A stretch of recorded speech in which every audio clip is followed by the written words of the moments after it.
Bismillahirrahmanirrahim. Assalamualaikum warahmatullahi wabarakatuh. Kami dari kelompok 3 akan mempresentasikan tentang konsep dasar, karakteristik, tujuan, dan prinsip pengembangan bahan ajar. Oke, langsung saja. Bahan ajar. Bahan ajar merupakan kumpulan materi-materi pembelajaran yang didesain secara sistematis dan menarik dalam rangka mencapai tujuan yang diharapkan, yaitu mencapai kompetensi atau subkompetensi dengan segala kompleksitasnya. Selanjutnya, karakteristik bahan ajar.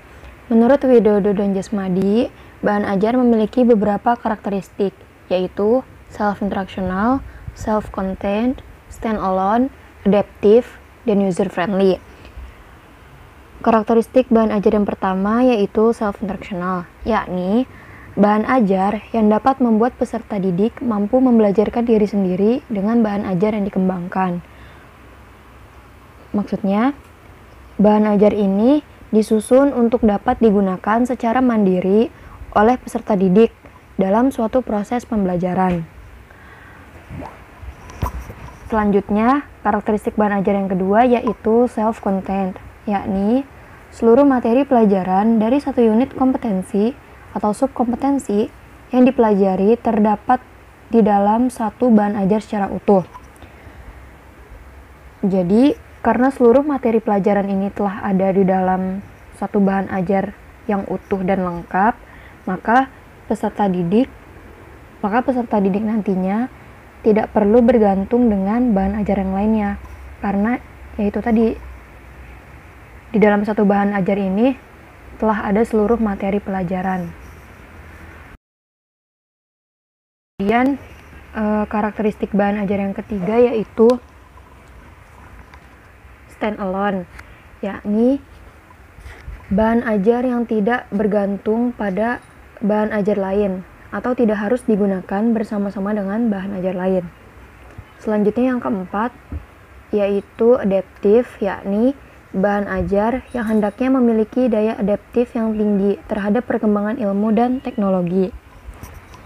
Jadi di dalam karakteristik adaptif ini memuat materi-materi yang dapat menambah pengetahuan peserta didik terkait dengan perkembangan zaman, khususnya dalam perkembangan ilmu dan teknologi. Dan yang terakhir yaitu user friendly, yakni setiap instruksi dan paparan informasi yang tampil bersifat membantu dan bersahabat dengan pemakainya, termasuk kemudahan pemakai dalam merespon dan mengakses sesuai dengan keinginan. Jadi karakteristik user friendly itu bahan ajarnya disesuaikan dengan usia peserta didik. Jadi kalau bahan ajarnya diperuntukkan untuk peserta didik SMP, maka bahasanya disesuaikan dengan bahasa anak SMP. Begitu juga SMA disesuaikan juga. Untuk S1, S2 juga S3 juga sama, itu disesuaikan isi dan bahasanya. Tujuannya yaitu supaya lebih akrab dan bersahabat sehingga membantu peserta didik dalam suatu proses pembelajaran. Seperti itu.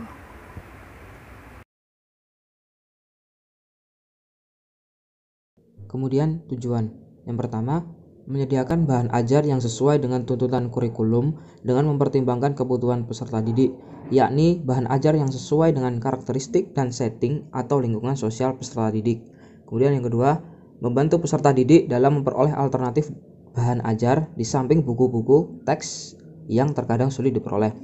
Kemudian yang terakhir, yang ketiga, memudahkan guru dalam melaksanakan pembelajaran. Kemudian prinsip pengembangan bahan ajar.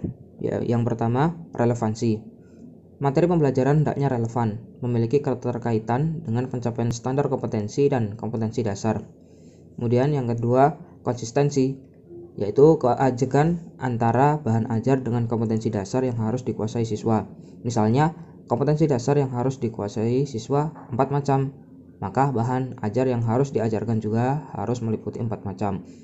Kemudian yang terakhir, materi yang diajarkan hendaknya cukup memadai dalam membantu siswa menguasai kompetensi dasar yang diajarkan.